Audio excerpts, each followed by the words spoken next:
अस्सलामुअलैकुम बिस्मिल्लाहिर्रहमानिर्रहीम। Welcome back to my channel पढ़ो लर्न टुगेदर। उम्मीद है कि आप तमाम लोग खैरियत से होंगे। तो आज मैं सर शादिक आपको असिस्टेंस BPS 16 के पास पेपर के MCQ सॉल्व करवाने जा रहा हूँ, क्योंकि आपके इसके एग्जाम्स होने वाले हैं और इस एग्जाम से आपको पता नहीं है किस तरह के सवालात आते हैं। तो जो हो सकेगा मैं आपको तमाम MCQs बताऊँगा। आप लोग मेरे साथ जुड़े रहना ताकि आपको क्या हो सके, तमाम MCQs पता चल सके, उसके करेक्ट ऑप्शन भी पता चल सके। ठीक है, कमेंट करके आप बता भी सकते हो अगर कोई ऐसा ऑप्शन जो मैंने गलत लगा दूँ तो आप कमेंट करके बता दीजिए, देन फिर उसे हम क्या कर लेंगे, वेरीफाई भी कर लेंगे। ठीक है, तो पास पेपर के अकॉर्डिंग पहला MCQs जो है वो ये है, the Indus water treaty was sign in Karachi by, किसने साइन किया था कराची में, ये बताना है। तो इसमें ऑप्शन नंबर ए लिखा हुआ अयूब खान या इंदिरा गांधी, अयूब खान या जवाहरलाल नेहरू, जुल्फ़िकार अली भुट्टो एंड इंदिरा गांधी, जुल्फ़िकार अली भुट्टो एंड जवाहरलाल नेहरू। ठीक है, तो आपने बताना है किसने किया था। तो बेटा इसका जो ऑप्शन है, इसका जो करेक्ट ऑप्शन है स्टूडेंट्स, वो क्या है, हमारे पास अयूब खान। ठीक है, कौन सा, अयूब खान एंड जवाहरलाल नेहरू। तो ये वाला MCQ स्टूडेंट क्या आपका करेक्ट है। ठीक है, नेक्स्ट में चलते हैं। Which of the flowing book is written by Benazir Bhutto, इसमें से कौन से बुक जो है जिसको लिखा है बेनज़ीर भुट्टो ने। तो आपको पता ही होगा, लिखा हुआ mate of independence, foreign policy of Pakistan, daughter of the east, dream from my father. तो जाहिर सी बात है डॉटर ऑफ द ईस्ट ही हो सकता है। ठीक है, कि यही इन्होंने लिखा था बेनज़ीर भुट्टो ने, फॉर्मर प्राइम मिनिस्टर थी हमारी।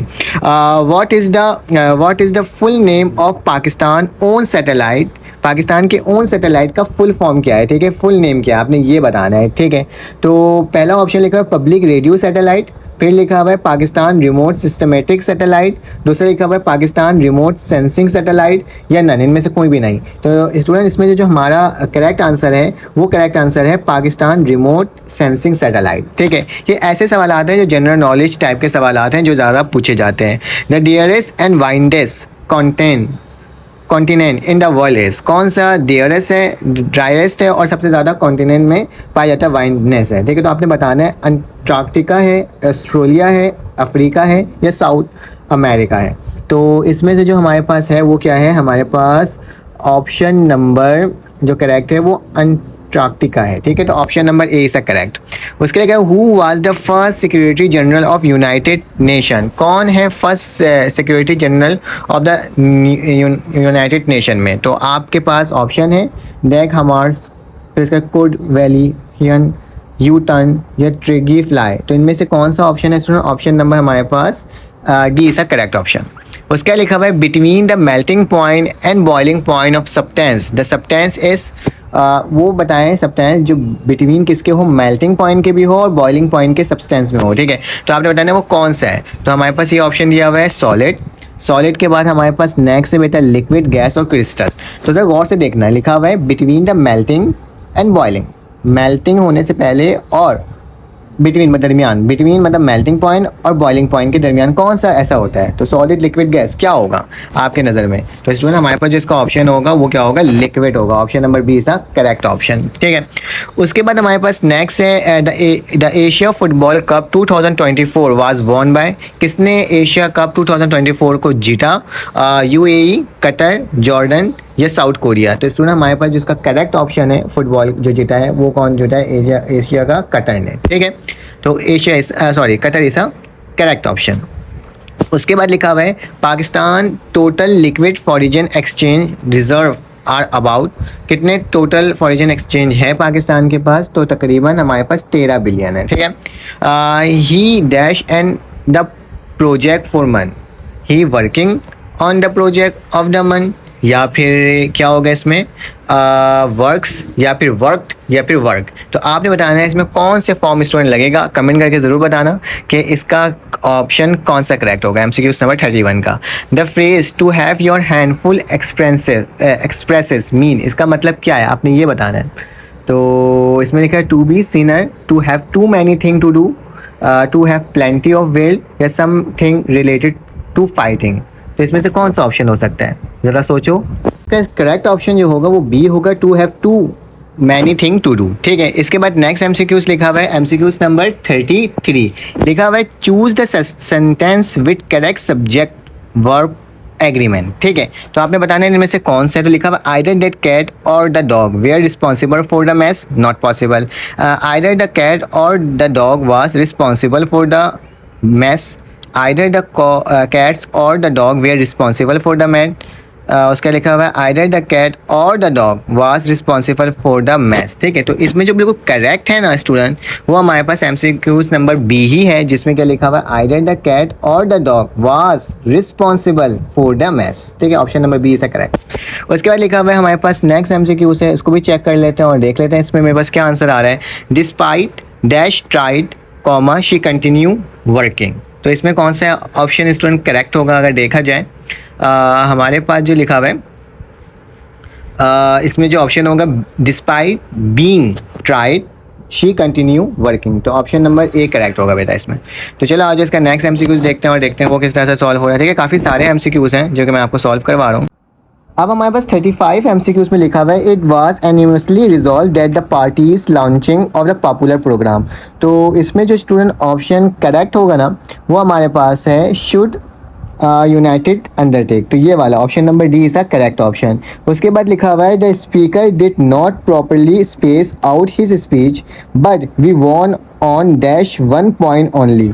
तो इसमें जो हमारे पास करेक्ट ऑप्शन होगा student option number A stressing. ठीक है, फिर उसके बाद लिखा हुआ है the continue to work in the field even through it rain heavily even through there is heavy rain in spite the heavy rain या ऑल्थो द हेवली रेन। ठीक है, तो स्टूडेंट इसमें होगा option number A is the correct even through its rain heavily. ठीक है, उसके बाद मेरे पास लिखा हुआ है नेक्स्ट एमसीक्यू, उसको भी चेक कर लेते हैं और देखते हैं कि वो किस तरह से हो रहा है। इसमें लिखा हुआ है वन हु स्पीक लेस। ठीक है, वो जो कम बोलता है। ठीक है, तो एक मिनट रुक जाओ, हाँ वन हु स्पीक लेस, तो इसका जो स्टूडेंट करेक्ट ऑप्शन होगा वो क्या होगा, option number B is the correct option.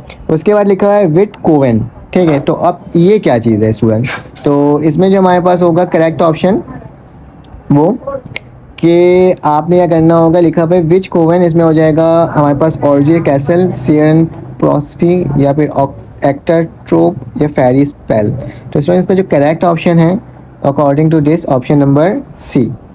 उसके बाद आगे चलते हैं और देखते हैं कि मेरे पास और कौन से एमसीक्यूज हैं। एमसीक्यूज नंबर 40 लिखा हुआ है what is the correct plural form for person. Person का प्लूरल क्या होता है आपने ये बताना है स्टूडेंट्स, तो जल्दी से देख के बता दो कि मेरे पास प्लूरल फॉर्म पर्सन का क्या होगा। ठीक है, एमसीक्यूज नंबर 40 है जिससे पूछा जा रहा है, तो जाहिर सी बात है पर्सन का प्यूपल होता है। ठीक है, तो ये हमारे पास एमसीक्यूज हो गए हैं कुछ। अब चलते हैं आगे और हमारे पास कुछ और है। 41 एमसीक्यूज में लिखा हुआ है मेरे पास लिखा हुआ है टू हिट, क्या लिखा हुआ है, to hit nail through on the head. ठीक है, to hit the nail right on the head means इसका मतलब क्या है, to do right thing, to destroy one repetition, to announce one fix view, to teach someone lesson. तो इसमें से कौन सा करेक्ट ऑप्शन होगा स्टूडेंट, तो हमारे पास option number A to do the right thing. ठीक है, फिर लिखा हुआ है इडियम। इडियम में मेरे पास क्या आ रहा है, idiom of smell a rat mean, smell a rat का मतलब क्या है आपने ये बताना है। ठीक है, तो इसके अंदर हमारे पास क्या होगा, अगर आपको सोचना चाहो तो ये मेरे पास क्या होगा, ये हमारे पास होगा पहला ऑप्शन में हमारे पास लिखा हुआ है to reveal the secret, suspect that something is wrong, या फिर talking nonsense, to get the momentum in a job. तो स्टूडेंट हमारे पास जो ऑप्शन करेक्ट होगा वो क्या होगा, वो मेरे पास करेक्ट होगा option number B to suspect that something is wrong. ठीक है, सिनोनियम्स ऑफ हमें बताना है, सिनोनियम ऑफ इम्प्रिसिटेबल इसका क्या होता है आपके पास सिनोनियम। ठीक है, तो स्टूडेंट इसका जो हमारे पास करेक्ट होगा वो हमारे पास ऑप्शन क्या क्या गिवन है, हमारे पास गिवन है लाइक मीन, ऑब्वियस, सुइटेबल या हम्बल। तो स्टूडेंट हमारे पास जो इसका ऑप्शन करेक्ट है वो मीन नहीं हो सकता। ठीक है, और सब्टल ये हमारे पास ऑप्शन सही है। ठीक है, तो ये हमारे पास ऑप्शन सही है। ठीक है, नेक्स्ट की जानिब चलते हैं और देखते हैं वो क्या लिखा हुआ है, सिनोनियम ऑफ एम्ब्लीज। तो एम्ब्लीज के सिनोनियम क्या होती है हमारे पास, ये हमारे पास होता है मिस ऑपरेट। ठीक है, तो ये ऑप्शन करेक्ट है। ठीक है, उसके बाद हमारे पास कुछ और एमसीक्यूज भी हैं, उसको भी देख लेते हैं। लिखा हुआ है हु, एक मिनट यहाँ पे ना ऑप्शंस गिवन है। ठीक है, तो इसलिए आपको इतना ज़्यादा टेंशन नहीं होगा। ठीक है, लिखा हुआ है who has written the book of Das Kapital. Das Kapital किसने लिखा था? कैरल मार्क्स ने लिखा था, ठीक है। ये भी आपका एमसीक्यूज आया था, ठीक है, पेपर में। उसके बाद लिखा हुआ है हमारे पास the American history president gave resignation. किसने रिज़ाइन दिया था? रिचर्ड निक्सन ने ऐसा क्या दिया था? रिजाइनेशन दिया था, ठीक है, अपने उसमें क्या बोलते हैं प्रेजेंटेंसी से, ठीक है, अपनी सदारत से। अब आगे चलते लिखा हुआ था first battle of Panipat was fought during in the air. कौन सी ईयर में हुआ था स्टूडेंट? 1526 में पानीपत क्या हुआ था? वॉर हुआ था। Who wrote Jinnah of Pakistan, ठीक है, किसने लिखा था? स्टैनली वॉलपर्ट ने लिखा था, ठीक है, तो ये ऑप्शन करेक्ट है। उसके बाद लिखा हुआ है who is the secretary general of Arab league. Arab league के सेक्रेटरी जनरल कौन है? तो अहमद अब्दुल गेट, तो ये ऑप्शन करेक्ट है। लिखा हुआ है how many Pakistanis are registered to vote 2014 election. तकरीबन ये जो डिजिट मैंने लिखा है ये आपके पास क्या है? ये अवेलेबल थे अपने वोट को कास्ट करने के लिए। उसके बाद इस हम नेक्स्ट पेज में जाना पड़ेगा हमें, ठीक है। तो नेक्स्ट पेज में हमारे पास लिखा हुआ है कुछ और एमसीक्यू से। The war of 1965 resultant in the signing of तक्षण डेक्लेरेशन की वजह से हुआ था, ठीक है। Pakistan financial year start on 1 July से स्टार्ट होता है। The united nation was form in 1945 में यूनाइटेड नेशन फॉर्म हुआ था। Which country boycott the G20 meeting held in India. China ने बायकॉट कर दिया था G20 जाने के लिए। The Diamer Bhasha dam is being build on which river. किस रिवर के ऊपर बन रहा है ये? इंडस रिवर के ऊपर बन रहा है। Pakistan become an Islamic republic in 1956 में इस्लामिक रिपब्लिक बना था Pakistan. The name of first Pakistani aircraft is JF-17 thunder, ठीक है। Which year was the OIC form? 1969 में OIC फॉर्म हुआ था। Who is as the father of the internet? Vint Cerf को बोला जाता है फादर ऑफ इंटरनेट।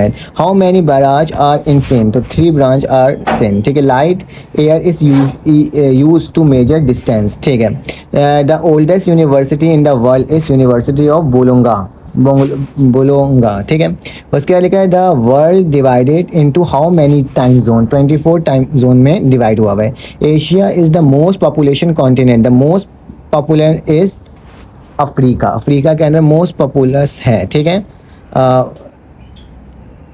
अब इसके बाद हमारे पास ये आई थिंक सो सारे कंप्लीट हो गए हैं, कुछ रह गए हैं तो देख लेता हूँ मैं।